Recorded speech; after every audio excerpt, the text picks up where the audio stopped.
So I do believe that when you're dating, you need a new batch of men. Ever so often. You need a new batch.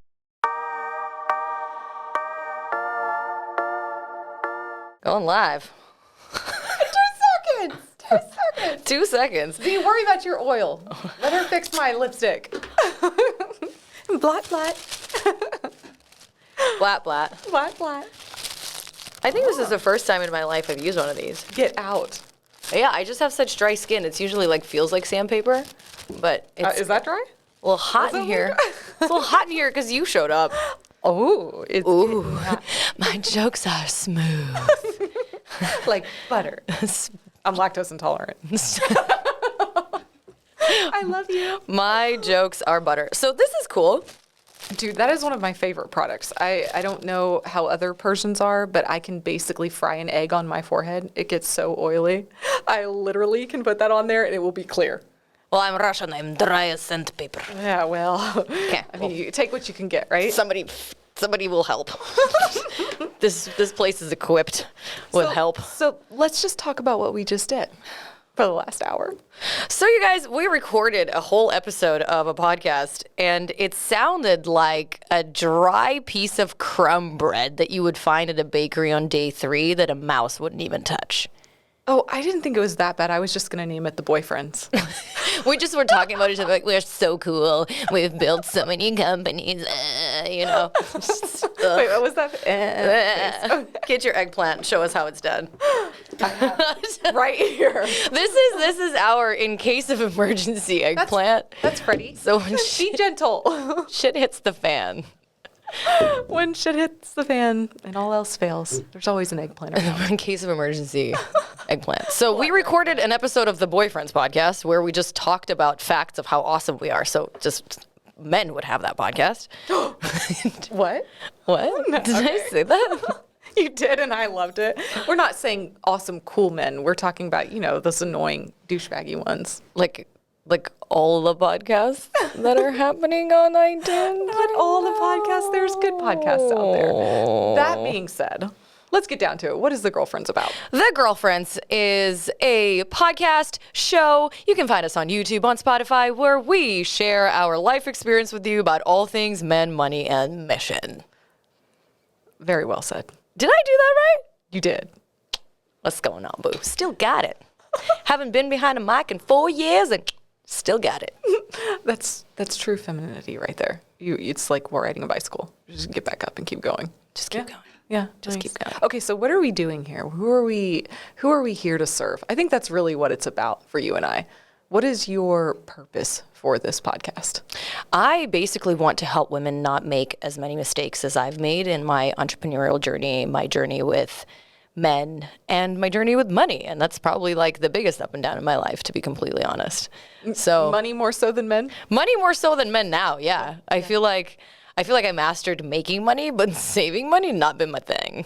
Oh, well, I understand that. Got a lot of cool shit like this fancy necklace from a small boutique down the street called Amazon. Rare run. They only made 5 of those, right? Yeah. I actually love what you're wearing. What are you wearing? Oh, thank you. Girl, I'm all about the clothes. This dress, I love it. Love it. I found it in New York one summer when I was there. The brand's Millie, and I feel like... I love Millie. Yes, they're so classy, timeless pieces. It's some of my favorite. But enough about the dress. Can we talk about the shoes? Girl, on, man. for rent. Ugh, they're Paris. They even have the Eiffel Tower on them. Come on. I mean, you're going to Paris. I'm going to Paris. I'm going to Paris in a month. Yeah. That is my big vacation. Yeah, me too, actually. That is my first trip, actually, since COVID. Wow. You've been stuck home since then? I've been stuck here. I mean, I did one international journey to do plant medicine in Costa Rica, but I don't think that counts. I haven't seen people outside of America. And that's a really long time. Expand what? It's a really long time to just see Americans. Yeah, well, you love us or hate us, You know. You can do both, really. I do. Flexible. Yeah. I do, both. Yeah. I mean, a lot of issues going on lately. With everyone. Seems like. I mean, come on. Who in the world is not in some type I'm talking about Roe and Wade and people shooting each other on the street with rifles. Or in school. Or in school. Street. So let's talk about in school.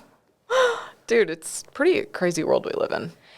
So I think after COVID, a lot has shifted in people's mindsets, right? And I feel like I said this in the beginning of the pandemic. I said that the hardest part of the pandemic is not going to be the pandemic. It's going to be the 3 to 5 years after. Dude, I remember you saying that. I said this to you. And I said, because people's mindsets and values are going to shift over time. And then it's going to take a couple years to catch up with that. So I learned that when I was doing coaching, like a pattern would change, but then you have to like figure out what behaviors you need to shift and what habits you need to shift, what people you need to shift around you in order for you to integrate this new identity. And I feel like a lot of identities have shifted, and a lot of this boiled over aggression and just boiled over emotions. Yeah, that really. maybe weren't addressed. Maybe people didn't even realize these emotions kind of got stuffed. Like we all went from one world to a completely different world almost overnight, where it's like, well, we should enjoy being home more. We should enjoy not having to go to the office. We have these feelings of what we should have, but it's a very different world to be stuck at home and not feel free anymore to do the things that you just naturally would. You know, pick up and go travel wherever, whether that's across the state or across a country. Now we all just got stuck at home for almost 2 years. Yeah. And I think we're going to talk about the pandemic. There's a big transformation for me about work specifically I'm still catching up with that, right? Like I walked into the pandemic running a pretty big branding agency, and I walked out just being like, you know what, I have to really start my life over. And that was a big shift, right? Like, because I thought I was working for one thing, and then I realized like, wow, this doesn't really make me happy. This doesn't really bring me the freedom and the delight and the joy that I'm looking for. Because in the pandemic, I think it was the first time I was actually free to like go to music festivals. I actually went to music festivals during the pandemic. People are probably going to be like, where did you even find a music festival during the pandemic? But that was a big discovery for me. Like I was traveling more, doing more hikes, doing more music, doing more things with friends that were close to me. And then, which is like so crazy because that's not what we think about the pandemic, right? Like I had the opposite experience. People were locked up and I was more like making new friends. That I just realized I was like, well, my life really has to shift. Yeah. And I don't think you're the only one. I think that the pandemic gave us all the space to have a little identity crisis and a little bit more space to breathe. Even if it's just that you collected an extra 30 or 45, maybe an hour each day in your commute. You now have an extra hour a day to do what it is that makes you happy. And I think for the first time what I can remember in my lifetime, people actually took that time to do things they enjoyed. It was like everybody was on Pinterest trying out some new fad. Everybody was baking bread. We all just kind of stepped back and took a breath and said, you know what? Who am I in this? And what makes me happy? Whereas I think before there was just so much grind and hustle, there wasn't ever time to ask that question because you thought you were going to be mowed over by the next big thing that was happening if you didn't move, right? So now that we've had that opportunity, I think we're all here just trying to figure out how can we do the things that we need to do to, move forward in life, but also incorporate more joy, more connection, more love, more collaboration, more time with your girlfriends, right? Because I think that the pandemic showed us that we miss those connections. Yeah, and the hustle and grind, I love that you touched on that subject because this is where actually this show comes in, right? Because it was so much about the hustle and the grind and the doing and all that stuff that we never had a pause. And I'm really happy about this collective shift of away from hustle, away from individual person crushing it, right? And away from this mindset of like, never slow down. Now we're kind of looking down on hustle culture, which I really appreciate and I really like. And I feel like, we started this episode joking about like not liking the first podcast that we recorded. We just scrapped it because it felt like every other show on air that's happening right now, and nothing against that, but I don't want to record a show that's like, here's me and here's what I did and how awesome I was and rah by my stuff. This for me is an adventure of like sharing some serious truths that went down. Like I just told you that I was partying in the middle of the pandemic. Like how irresponsible and awful is that? Like if we're just canceled on episode 1, like Yikes. There's a lot of not following rules. Case of emergency, eggplant engaged. It wasn't even the first 5 minutes. We weren't even on air 5 minutes, and I'm like, okay, just stop talking. No, I love it. I think that it's exactly what we need. That's what we want this podcast to be, a show where women can feel free to explore and really expose all their facets. Maybe they haven't even figured them all out, because I know I'm in my 30s and I'm still finding out who is Elisha, right? And Elisha is ever evolving and ever changing. And the more that I take the time to figure that out about myself, the more easily I spot it in other women. And I love seeing their genius, and I want to help it come out more, because I think we're all better together. We grow, we move, we create better when we do it in collaboration with other women. So how has it shifted for you recently? Because you were like a pretty go crush hardcore entrepreneur. What was the big shift? I want to know the real truth of the big shift that happened With Elisha.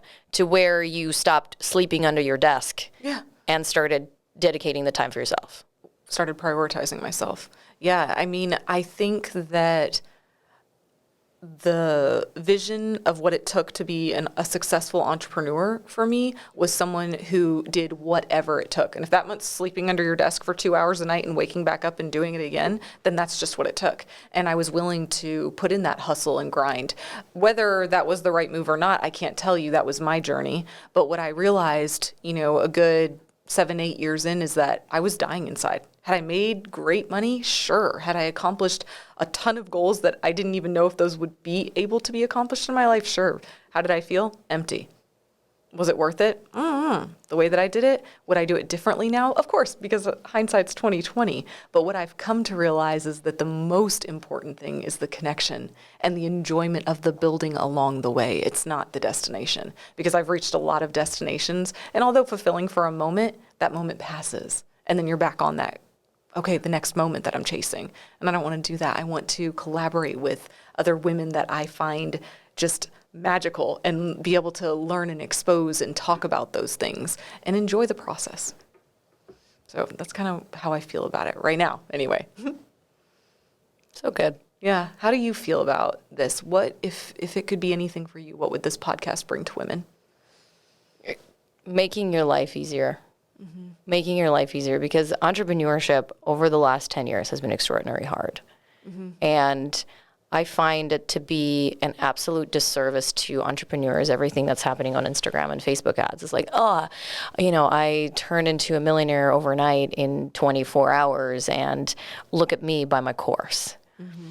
That's actually really heartbreaking to me, because I don't think it exposes the truth about what truly happens for an entrepreneur now. Mm-hmm.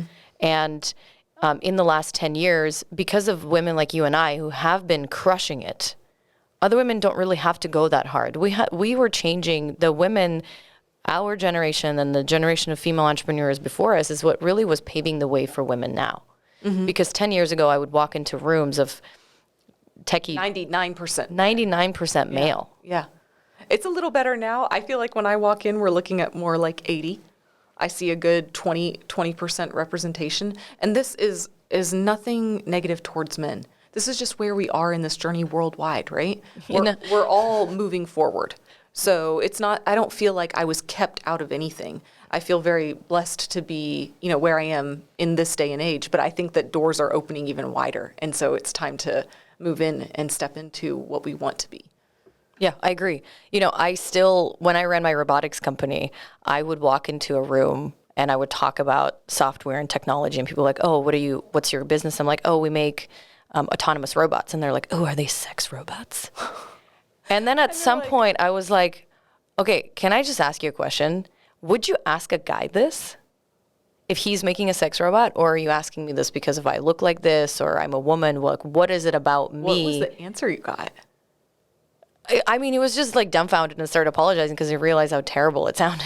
Yeah. So, I mean, there's still these issues that we get to overcome, right? But it's a lot better now. It's just so much better now. And the platforms that we have available out there are just a lot better too. And the support. and the willingness of women to be open and really share. And I think that's what we're hoping to do here. I don't want to just talk about business. I want to talk about the full woman. I want to talk about all the aspects that play into our success in business, in life, with money, men, knowing our missions. These are all things that I think you hit on really well. And it's so important to talk about, because if we don't talk about them, are we really dreaming about them? And if we don't dream about them, can we attain them?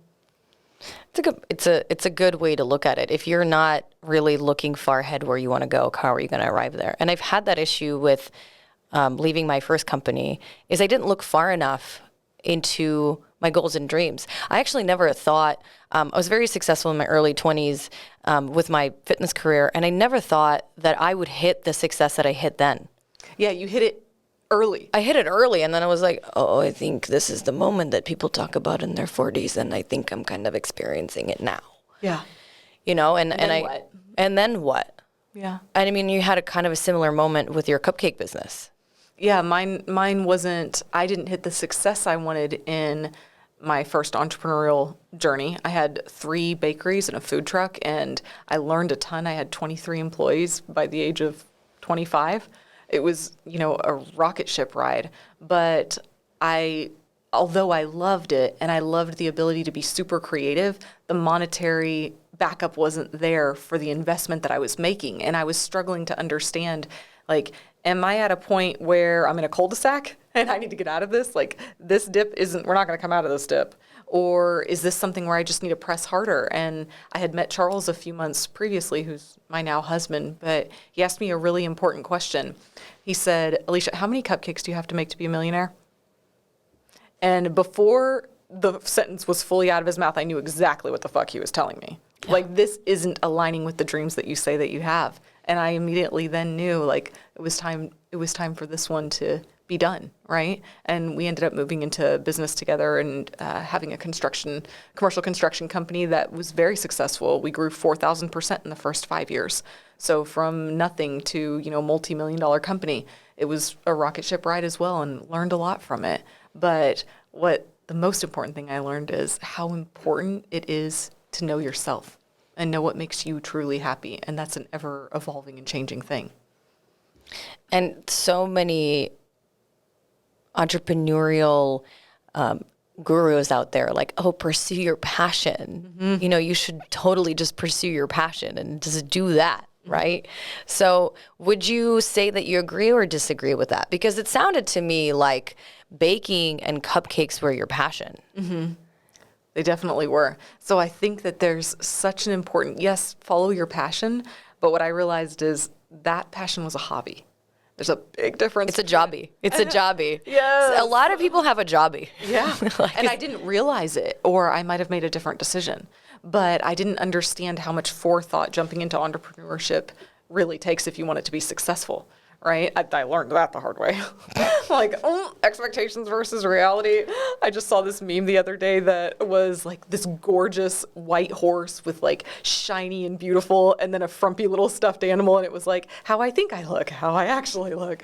That was my business. So I'm like, what I thought I was going to be, a multi-millionaire cupcake goddess, what it actually was, stressed out, overworked, working 20 hours a day, cupcakes constantly. Yeah, it's very different.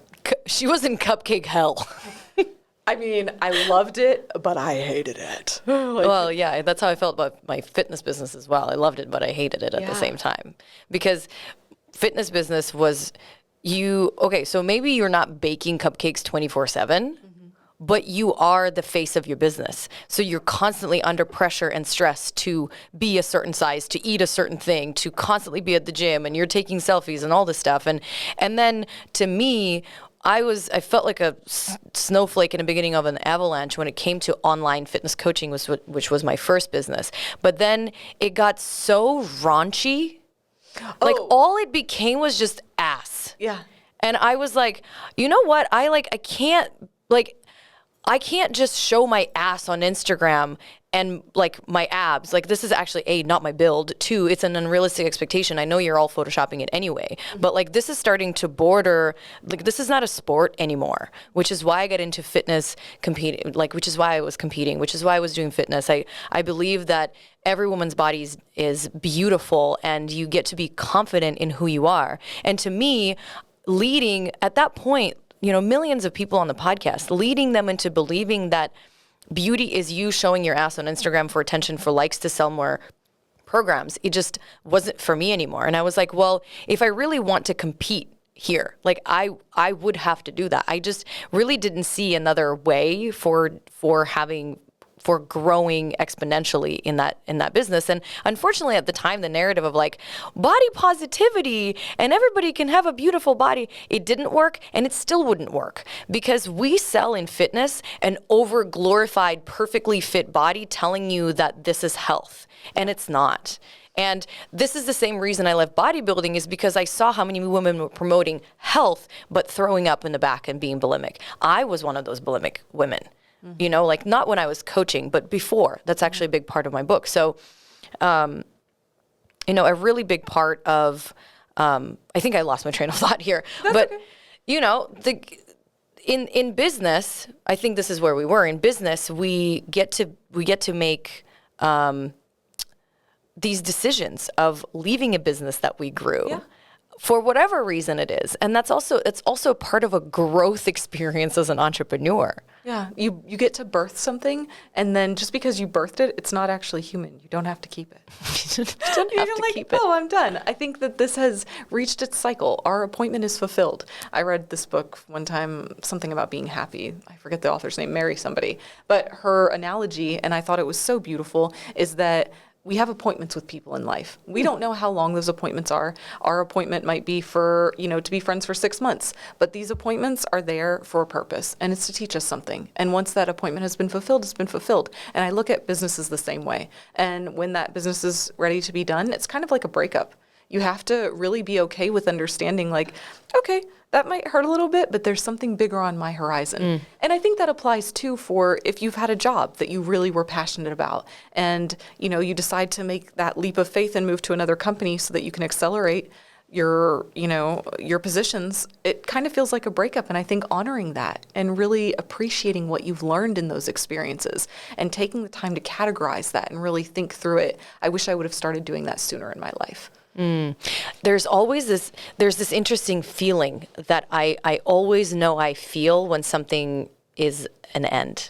And I start to think about all the things I've done and how much I've put in versus thinking of things I haven't done yet. Oh, I love that. So I know that it's not time to leave something yet if I said, oh, I wish I would have done this here, or there's so much potential here that I haven't executed.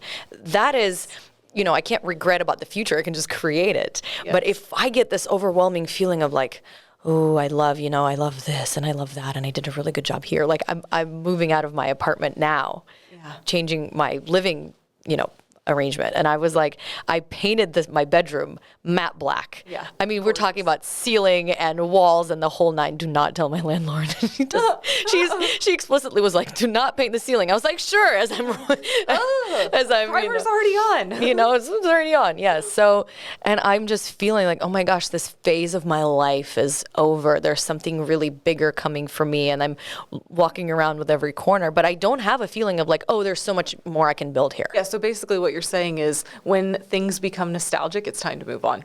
There's no more growth there. Basically. Yeah, I love it. And you apply that to men too? You get nostalgic with them. It's like, time for a new one. I'm such a novelty whore. I want I want new flavor.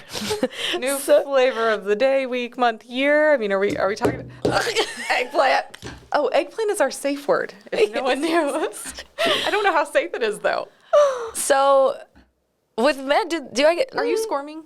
We can't answer that? I am squirming. Then let's go further. Oh. Come on. So how often is a good rotation of flavors? We'll make it easy. When do you become nostalgic about a man? So I do believe that when you're dating, you need a new batch of men. So often. You need a new batch. But what does a batch Because if you are a woman dating in LA, you're on Hinge, Raya, Bumble, whatever. Raya is for the super sexy people. Ooh. Yeah, I know. It's good on there. I'm married, but I still want to look at what you're looking at. Of course. You can actually, I'm so sick of swiping. If you want to just, for you can swipe for me. That's totally fine. Somebody give her a phone and open up my Raya. I would love to see this. You know what I mean? There's some characters on there. So you need a new batch ever so often because like there are conversations that go nowhere. There are dates that go nowhere. There's plans that go nowhere. So you just got to rinse and repeat. So it's like dating entrepreneurship. Say it again. I don't know what you just like. Oh, that one is nostalgic now. Get rid of it. That one didn't work. Flop. But dating is sorting. Okay. Dating is sorting, and so many women don't sort enough. So what's the best way to sort? How do we sort men, Z?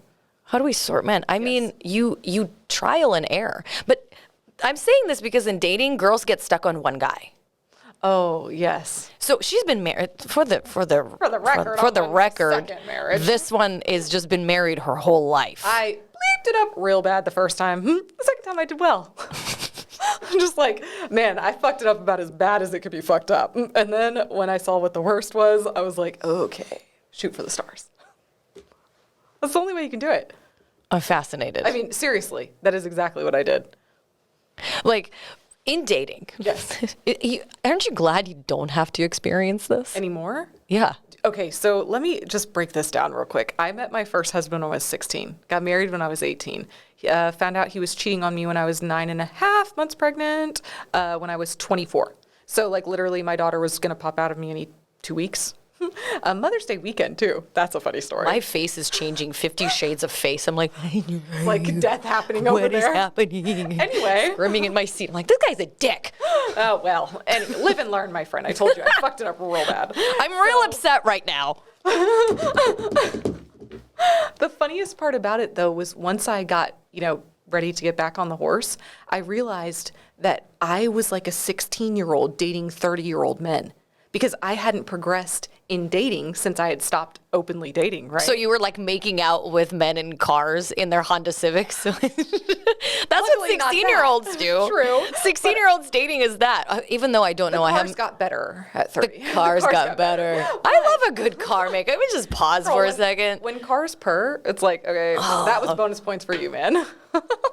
God, yeah. right? I'm actually just like, oh yeah, this sounds like a great idea. You can just leave me. You can just leave me out of the shop for a hot minute. I'll have a moment with myself. I have a moment with memories of my car. But anyway, really, what I was trying to say explain. was, Explain this to me. I was behind the curve. These men had 16 years of game on me that I didn't know what to do with. I was like, oh shit, this is a game. And yeah. I didn't realize it was a game. It's a numbers game as well. Not just numbers, but it's an actual game. So I read that book, which is so old by now, but he's just not that into you. And I was like, this is the playbook. And I just reverse engineered it on every guy I went out with. Do you know how many men tried to marry me after I told them I'm never getting married again? It was like magic. And I'm just like, did you not fucking listen to what I said? I said, I'm not getting married again. And they're like, oh, I shit you not. And it's like, never dateless. I'm going to try that. I mean, Crystal, how many guys over and over? And then when I would like kick them to the curb, I wouldn't let guys spend the night. I'd be like, you can come over. And then I would literally, right after, I'm like, okay, I have to get up early, so I'm just going to need you to leave. Oh my God. Such a man eater. They would call and text before they got home. I had such a great time. And I'm like, well, I'm glad you did. I'll let you know if I want to talk to you Oh again. my God. Also, you introduced a new character into the podcast. So guys are going to get to hear the name Crystal at least 100 times on the show. My savior. She is the savior, the one and the only, Alicia's right hand, left hand.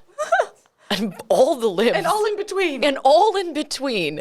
I would say an executive right-hand woman. An executive manager. An executive life manager. Crystal's like, ooh, that's a new title. I don't know if I like that one. So if you're hearing anybody yelling, Crystal! Crystal, help! That's normally how it goes, especially with electronics. I'll fuck with them for a minute, and then I'm like, Crystal! Just hand it.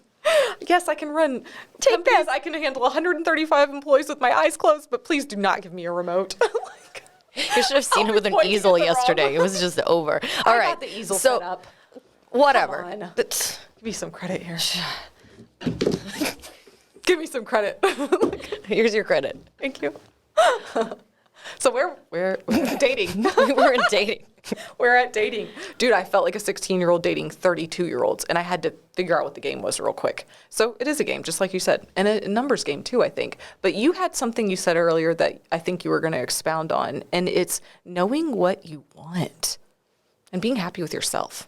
Oh yeah, that's why you get a new batch, is because the old batch was not matching the requirements. Yeah. But how did you said something yesterday when we were at dinner, and I thought it was so cool.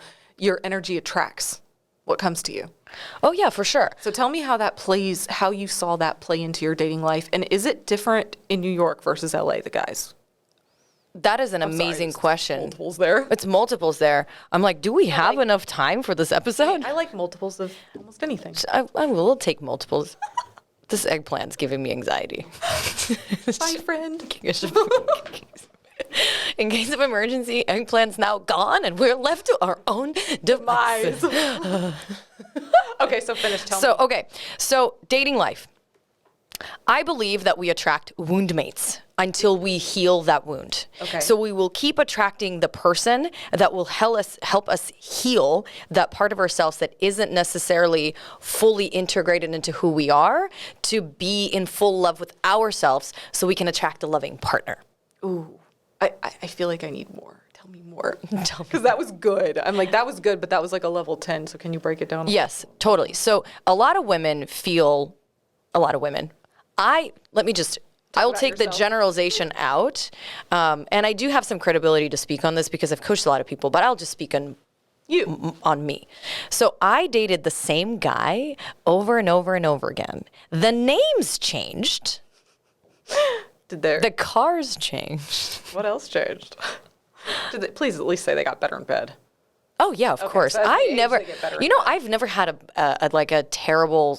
Oh, okay, actually. Let's not say that. You told me something dead fish once, and I was like, yeah. Oh, yeah. Anyway, so I kept attracting the same guy and dating the same guy until I healed that part of myself. So the names changed, their jobs changed, but they were essentially the same person. I hear this all the time from women. And I was shocked because I was like, how can the universe serve up the same guy to me? You're like, I'm at Taco Bell, but I'm still getting a McDonald's burger. Exactly. I think I'm fishing in a, Chateau Marmont restaurant, and I'm still getting the McDonald's burger. You got a double Mac. Why are you complaining? It was at least a double. But I feel like, but we also hear this like, oh, go where the successful man go, and this is where you're going to get the better guy. But if you still have that wound within, you're going to attract that guy in a different package with the same pattern to be healed. And until you heal it within yourself, you won't let it go. So for me, what pattern did you heal? I kept attracting successful, unavailable men who wanted to control, dominate, and own me, to put me on the shelf, thinking that they wanted a successful woman, but they actually wanted to control me. And the reason I was attracting that person is because I was afraid of living my goals and my dreams fully without a partner.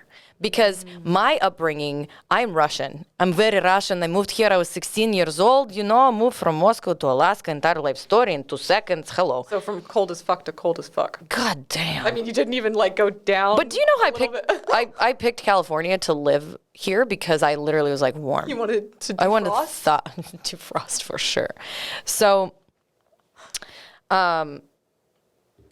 did I sidetrack you? Yeah, you sidetracked me. I'm sorry. So you changed that pattern in yourself. You were able to heal that. The reason I had that pattern is because in my culture, your husband, your mate, your partner is the most important part of your life. So I realized it took me therapy, coaching, plant medicine, I went to all length in order to understand. And then one day it just dropped in and I was like, oh my God, I think that a man is my life purpose. And that's a lot of responsibility to put on a guy. Yeah. So then my question to myself became, what is my life purpose? How do I build myself, become a better version of myself, and stop hiding behind successful men who, can give me the financial stability? Does that make sense? So I was looking for my purpose in the financial stability of a partner. And as much as I was like, I'm a bad bitch, I'm a strong, independent woman, every time I would get with a guy, the revenue of my company would go downhill. Wow. It was a clear pattern, and it took me a decade to dissect and figure out and get really clear on why I kept putting myself in situations with unavailable men. is because a part of me was unavailable, not to love, but to love me and to be on my life path. Yeah, you were unavailable for yourself and they were unavailable for you too. Exactly. And when I broke that pattern, let me tell you, my dating life has shifted tremendously to where the people who are coming into my life now, they want to build something with me. They want to create something together. They want to make plans together. And before, it was impossible to do something together because these guys just wanted me as a sidekick. This guys just wanted me as like, oh, she's pretty. We'll take her along. She talks fine, you know. Yeah, so she's smart enough. She's smart enough. Like, she's good enough. We'll do that.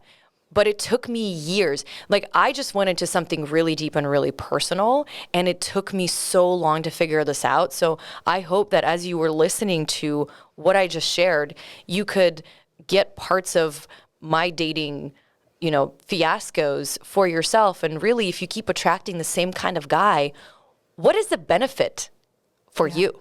Z, you just hit it so hard. We talked about this one time, and that was the piece of advice that you gave me. Whenever you have something negative that keeps popping up, don't try to mentally challenge it away. Oh, that's not logical. That's not this. That's not right. No, just ask yourself, what is the benefit to you? With this negative thing that you're thinking or doing, this bad habit, what's your benefit? Because if you didn't have a benefit associated to it, you would not continue to do it. Your brain doesn't work that way. Humans don't work that way. We work for efficiency. We're wired for that. So there's something positive that you perceive to be getting out of every negative. And once you're willing to see that and truly accept that, then you can change that.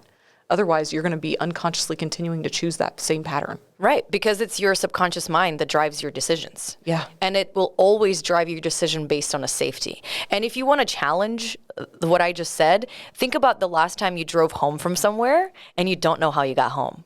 Girl, that always freaks me out. And that is the same part that is driving your dating decisions. Yeah. That is the same part that keeps choosing unconsciously the same unavailable guy, that keeps choosing unconsciously the same job, that keeps choosing unconsciously the same problems, because you get off on that. You know how to solve them. Well, and also, even if it's not a get off on that or know how to solve them, unconsciously, you are bringing yourself the lesson that you need.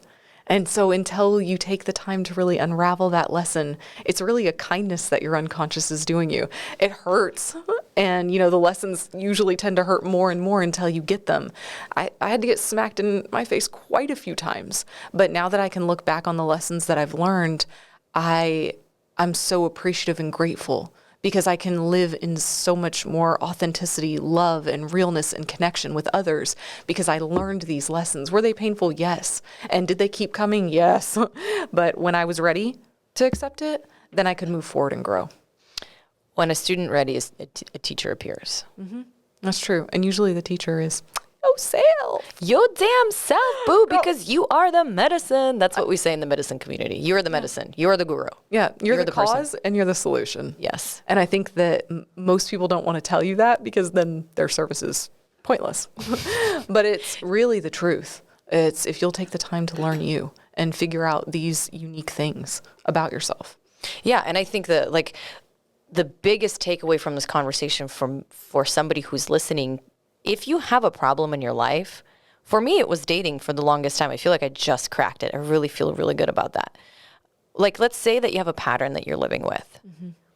Write down on a piece of paper, how does this work for me? Mm-hmm. If you are unable to lose weight, it's never about the food. It's about how it's currently working for you. Mm-hmm. Is it because you don't have to step outside in the light? Is it because you're protecting yourself from something? Is it because you think you're not going to be accepted by someone? Or, if you keep dating the same unavailable man, how is that working for you? Mm-hmm. How does that benefit you? And then you can see how your mind is currently orchestrating perfectly and beautifully the same scenarios for you to learn that lesson in a positive way. Really, when you say it that way, you have to be grateful. It's like, man, all the pain and it sucks, but it's such a great opportunity that our subconscious is willing to do that for us until we learn. So pretty phenomenal. That was good. You know what? Something else that you taught me that I love that you tie on to the back end of this is once you've really honed in on what is this doing for me and you realize I want to change this pattern, you asked me a question one time when we kind of went through this practice and you asked, could you let it go? Of course I could. Would you? well, yeah, I think I would, because I don't want to do this anymore. When? And you realize I'm creating all of this. I can let it go any second I want, or I can continue to hold on and continue to live through this pain until I learn. And then if you hesitate of letting it go, when? And then you're like, oh, I don't really know, I'm kind of keeping it. Then you keep exploring why you're keeping it. That's actually called the Sedona method. That's not a Zism? It could be a It kind of Zism. felt like it. But unlike other gurus in the space, I won't take credit for what's not mine. Yes. I have a lot of kind of Guru love. Guru love. I just I guess it's because I worked in the industry for a decade of just marketing gurus, branding gurus, being a guru and being an expert, and I'm just a little bit burnt out from expertise. Being an expert. You don't want to be an expert anymore. You just want to have fun. You just want to have a girlfriends, good time, connect, be real. I mean, share the mistakes and the growth that we've had. Share the cool things we do. Of course, talk about fashion because, come on, we are girlfriends. So I love it. I love what you shared. I think it's beautiful. And I feel like that's what this show is really about. Just two girlfriends who love each other, have been in each other's lives. Wait a second. I can't even say this without, we have to talk about how we met. How did we not cover this? We met. The good. We met during a mastermind, a business mastermind. It was a business mastermind, which is the funniest part. Elisha and I met when I got kicked out of a business mastermind. Literally, get the fuck out. A month in. Yeah. Well, I think you made it 2. I made it 2 months. 2 months. Yeah. So that's how we met. But that kind of ties into something else that I think we can touch on and really help other women understand is sometimes you have to pay to play. That's what I was doing with that mastermind. I was ready to move into a different sector of my life. I had already grown a company 4,000% in 5 years, from nothing to double-digit $1 million a year revenue. And I felt Can we just empty. pause here? Yeah. That's wild. What is? That growth. Oh, dude, thanks. I mean, I had a good partner. It was a collaboration, That's okay. Keep going. I'm sorry. So I was anyway. just shocked. But what I realized was I had done all of that mostly in my masculine. I didn't know that at the time. This is 2020, looking back. But I felt very empty and unsatisfied. The money was there. I'd been able to do wonderful things for my family, my friends. I was able to give, but I felt empty. And what I was really searching for was me. But I looked everywhere else first, because that's the efficient way to do it. But that's why I had joined that mastermind, because I thought it could help me find me. And in finding myself, it also brought me you, which I feel really lucky for. A really good friend, not always a rule follower, but neither am I. I told somebody I was a rule follower and they were like, what rules? Are you shocked? I'm shocked. I will sum up on the mastermind stuff because I feel it's very important. Yeah. I've met extraordinary friends, business partners, collaborators in masterminds, and sometimes you have to pay to play. You have to pay to play to find those people of your caliber, and you have to pay for access into a room because you're not going to find those people in the coffee shop. Sorry, no. Coffee shop or the bar. No, this is not where business is made, especially the higher you go on the ladder of revenue specifically, the more curated those rooms become. And that is the perfect word for it, curated. And I really think it applies to more than just business. It doesn't have to be about meeting a high-end business person. It can be about meeting a high-end anybody in any sport that you're in or anything that you like to do. For instance, I love ballroom dancing. I took that up as a way to express my feminine and give myself a little push in somewhere that I was uncomfortable. And it's the same thing there. You're going to pay to play and you're going to work to play because people want to see who you are. They don't care what you say. People care about what you do. And that's regardless, business, playtime, hobbies, all of those things. If you want to connect with the best of the best, then you have to be the best of the best. Agreed. Yeah, beautiful. Well, I'm glad that you're the best of the best. I'm so happy to be here with you. I'm glad we connected. I knew there was something here. There's always been. Love at first sight. I think that's also something we can thank our feminine for, right? That intuition of when you meet someone and you're like, I'm not really sure why we're vibing so well, but when I was younger, didn't pay attention to that. Now, anytime I feel that, I literally would just tell the person, I'm not sure what we're supposed to do together, but I love your energy and I want to stay in touch. Yeah, follow the vibe for sure. When Elisha and I first met, I knew that we had this frequency. We had a very supercharged frequency. And sometimes you meet people and you know. But then what happens, like, we're not taught to make adult friendships, right? Oh, like, God. it just kind of drops off, or, a feminine doesn't have an agenda for meeting. And we really did such a good job pursuing the relationship, right? And then I was like, okay, well, I want to spend more time with this woman. And then I paid to play in your retreat. Yeah. And we had a really great time, and I learned a ton from you. And I was like, oh, I can learn from this woman. This is totally amazing. When you needed help with social media, you called me and you're like, oh, I need some support, in this area. So it was an amazing way to bounce back and forth of different skill sets, to where it wasn't starting on that masculine, what can you do for me? Yeah. It was, what can I buy from you? What can I buy from you? What can I sell you? What can I sell you? What kind of Facebook ad? It was more along the lines of, I vibe with you. Yeah. Let's see where this goes. Yeah. I'm not really sure where it needs to go, but I know I need you in my life. And I think that my life has become so much more enriched and full when I realized to understand those feelings, not force anything from them. We didn't force anything between us. We just kind of acknowledged each other's individuality and that cool energy that we were putting off, that we both enjoyed it, and then said, well, we'll just see where it goes. And I mean, it took us 2 years to get here, but we didn't have any agenda, and it was fun along the way. And I can't think of a better way to build a friendship, especially as adults. Like you said, it's so hard. So how do we do that as adults? How do we grow friendships? You like that sound? Everybody who's listening in their car, They're like that? Oh God! They're Turn like, the volume God, down. somebody give her a water. Jesus. Wine. Can we start pouring? I mean, it's 5 o'clock somewhere. Somewhere. A lot of the friendships used to be built on a shared past. And now when we make friendships, we get an opportunity to build them around a shared future. Wow. So when we are selecting friends, where is this person going? Mm-hmm. Where do they want to end up? Does that align with my vision? Does that align with my values? Does that align with who I want to be in the world? And that's when you can choose opportunities to build friendships with entrepreneurs, or perhaps extracurricular activities, or pay-to-play masterminds, because these people share a future vision of the future of the vision of the future. They share it. Yeah. the vision of the future. So that makes them compatible. No, I really feel like when you're looking for girlfriends in your life, you should be as picky as looking for a husband. Oh, absolutely. Like these, maybe even more so. May I say that? I'm just like, I think that girlfriends have such an important role to play. And for a while, we've kind of forgotten about it. There was so much competitiveness and so much cattiness and so much, and I'm not judging. I think that it's understandable. We understand why these things have happened, but we're in a new day and age where we have these opportunities, like you're talking about, to really create friendships based on where are we going? Where do we want to go? And I think you hit the nail on the head when you said their values. Because when you and I met, we just both knew that we were movers and shakers. We wanted to continue to grow spiritually, financially, personally, any area that we could. So what we were truly aligning was values, because we didn't know if we'd be growing those together, but we knew separately we would be. And so it just made it more fun to have a friend to go along the way, and then it turns into a collaboration.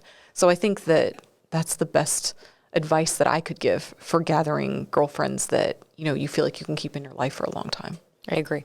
That's beautiful. I'm super excited for us to just dive into, let me say you coined this, all things money, men, and mission. Woo! That is what the Girlfriends is about. We are going to just continue this deep dive in, enjoy each other's company while we do this, have some fun. Of course, I'll throw in raunchy jokes that maybe are not so funny, but I find them hilarious. Jokes, I cannot. But sometimes you laugh. Sometimes I laugh. That is my very masculine. I'm like, can I make her laugh? She can make me laugh. So I'm super excited for the Girlfriends, me, men, money, mission, and everything in between, some fashion and all things. And we're also sharing our vetted network. Amazing of networks. True experts that we have hand selected over the years that you won't even be able to get to most of the time. And And not just experts in business. We're covering all the facets of a woman's life, what it takes to fulfill us and make us happy. Yep, it's all the things, all the vibes. All the vibes. All right. The vibes we wanted, right? Exactly. We're just going to bring them. Bringing the vibes. All right, girl. Well, Until next time. I love it.